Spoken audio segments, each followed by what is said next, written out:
Welcome back, everyone. This is Dave from Corn Productions here to talk about The X-Files, Season 2, Episode 1, titled Little Green Men. The episode's description reads as follows.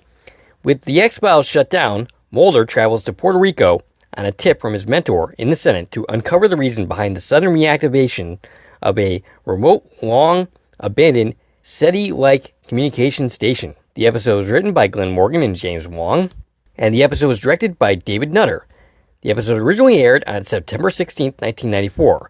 Before going any further, I'll tell you a couple things. One, this is not a sport-free podcast. If you haven't watched the episode, I highly recommend you go and check it out and then come back and give me a listen. Secondly, if you're listening on one of the platforms this podcast is now available on, please follow. And feel free to check out my YouTube channel, Corn Productions, where additional content can be discovered. If you're already on my YouTube channel, please like, share, and comment, and subscribe to my channel. Alright, so we're back with Season 2.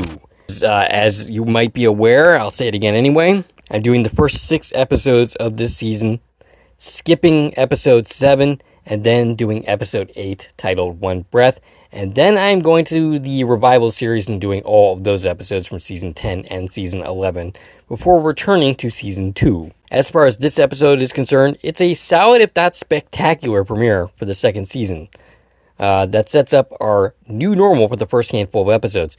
And I think that was actually a kind of a curious thing that Carter did. He generally had very quiet season premieres. This episode begins with a Mulder monologue about the Voyager space probe that was sent out with a message to potential alien life. The project was shut down that scanned the heavens for life, and we see this project that is shut down suddenly get a message in the Mothballed project. And for some reason, this has power. I'm surprised by that. I figured if you would shut the project down, that you would also shut the power off. Unless, of course, somehow whoever's making this message comes through also turned on the power somehow. Anyway, credits. After the credits, Mulder's performing boring, meaningless surveillance work at his desk eating sunflower seeds. This is his punishment for the X-Files. Scully's teaching med students about an autopsy. She goes off on a diatribe on who this person was, dreams, hopes, and fears, all that jazz. One of her students says she sounds a little spooky. Mulder is walking down the hall. Scully tries to talk to him, but he totally blows her off, just keeps on walking. He gets to his desk and finds a picture of his sister laying down on the desk, and it has a post-it note on it. Scully waits in the dark parking garage, waiting for Mulder. She sees him and says to him that he looked like Deep Throat for a moment. Mulder says he's dead. He attended his funeral through binoculars. He did? How exactly did he do that? Did he know the guy's name? Was the funeral announced somewhere that Mulder got access to? So many questions that I'm sure are never going to be answered. So she turned the picture upside down, and he's curious what info she has, which of course is none. She just wanted to talk to him, and that was the only way she knew he would. Mulder says it's dangerous to have these little chats, but she thinks no one is watching them. She's concerned about him. She no longer feels his desire to find the truth. Indeed, he seems pretty damn depressed. Mulder relates a story about how a brilliant guy named George Hale built an observatory. He was told to do so by an elf, and Scully wonders if perhaps he feels he's been chasing elves his entire life. In Mulder's case, it's little green men. He believes that despite what he's seen, he has no solid proof. In short, Mulder is having an existential crisis. I can relate. He's even questioning if his sister's abduction happened at all.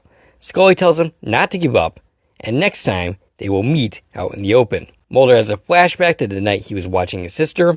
Young Mulder is played by Marcus Turner, who's not particularly great here. This is not a good performance from him, but he has 15 credits and would turn up in the X-Files movie, Fight the Future. That would be the first one. Also, as young Mulder. His sister is played by Vanessa Morley, who would play his sister 5 times and showed up in the second X-Files movie as an FBI agent.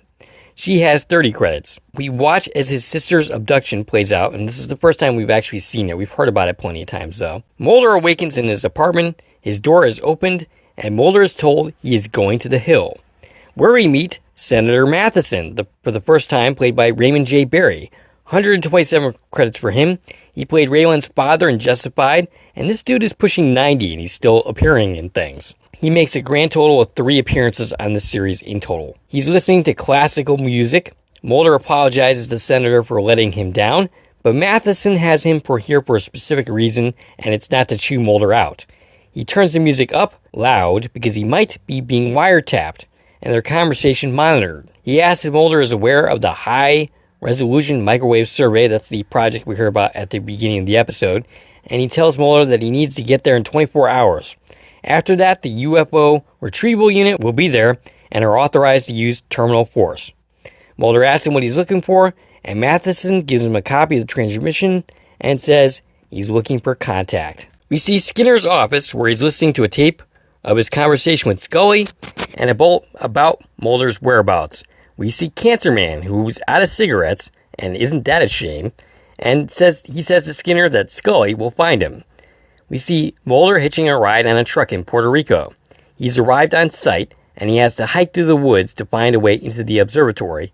Mulder records some thoughts that we will later learn is for Scully. He breaks in, and the place has no power, but the control panels still have power. Scully goes to his apartment and breaks into his computer using the password Trust No One after several failed attempts, including his sister's name, Samantha. On his computer is the transmission, and she prints that out. And then we get visitors, presumably agents looking for Mulder. They want to know why she's there. She makes up an excuse about feeding the fish. The agents mistake the computer printout as a printer test. And man, these agents are dumb. These are the guys that you're sending to look for Mulder because they're not very bright. Scully uses the printout to feed the fish and then takes it with her. Well, that's very slick of you there, Scully. I like it. Mulder stumbles upon a man hiding in the bathroom who only speaks Spanish. He's clearly terrified, and he seems to indicate he saw something in the sky. Scully takes the transmission to an expert. He says it's the best proof of alien transmission ever. One of the places that would have a way to receive the telescope is in Puerto Rico, but she doesn't yet know where she's going because there's some other places. She reviews flight records and finds George Hale on the manifest, as that goes along with their earlier conversation. Mulder hangs with his new friend Jorge when suddenly they hear a transmission and loud noise which sends Jorge out into the storm. Mulder goes looking for him, but he finds him dead, as if he's terrified to death. Scully is at the airport.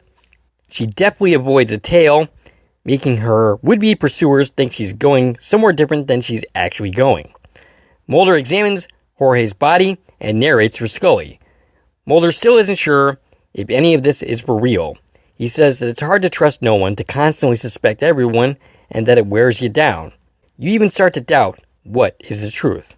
He says before he could only trust himself, now he only trusts Scully, but he feels like they have taken her away from him. His whole life has been the need to see his sister again, and he questions what would he really do if they came. And well, we get the answer to that in short order. And it's really kind of fun. So we start seeing lights and shaking, and it's apparent like the aliens are coming. And his first reaction is to be terrified and to start shooting. So Mulder, who's been looking for aliens all his life, his first reaction upon having contact is to start trying to shoot his gun at them. And I'm not criticizing that by any means. I think that definitely tracks. We see a bright light, and it floods the screen. The next thing we know, Mulder wakes up, and hey, there's Scully. She found him. He babbles about aliens having been there. He's got tapes, proof, and printouts. He points to a corpse on the ground, which he reacts to, but Mulder doesn't seem to consider the fact that this might be alarming at all.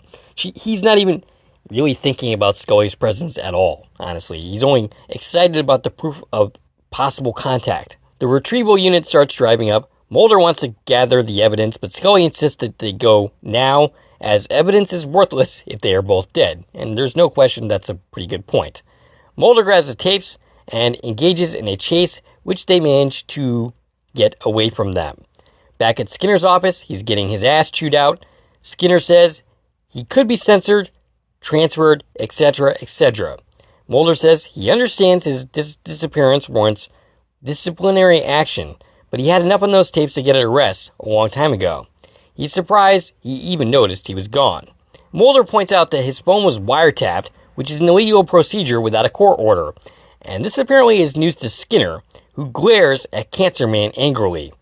Cancer Man tells Mulder that his time is over and he will leave with nothing. Skinner says to get out, and Cancer Man thinks he's talking to Mulder, but nope, Skinner is talking to him. Cancer Man leaves, and Mulder is told to go back to his post. He's ordered to continue the surveillance. Mulder, with Scully, listens to the tapes he got from the site. It's blank. He still has no evidence, but he still has his work, he still has Scully, and he still has himself. Mulder continues his surveillance. Scully smiles, puts her hand on his, and leaves. When she's gone, he tries to listen to the tapes once more, and hears the sound of nothing. His commitment to his work is renewed. And that, ladies and gentlemen, is where the episode ends. Yeah, like I said, nothing spectacular here, but it's competently done. It's a good setup for Season 2, and what we should expect to see going forward. Alright, that's all I got for you for this video. If you like this video and want to support the channel, there are a number of ways to do so. You can follow me on Twitter at Core Productions. You can join one of my Core Productions Facebook pages. You can buy something from the Core Productions store on Zazzle. You can buy me a coffee, which is a new way to support content creators such as myself. And of course, you can like, share, and comment on this video, as well as subscribing to my channel. This is Dave from Core Productions, signing off.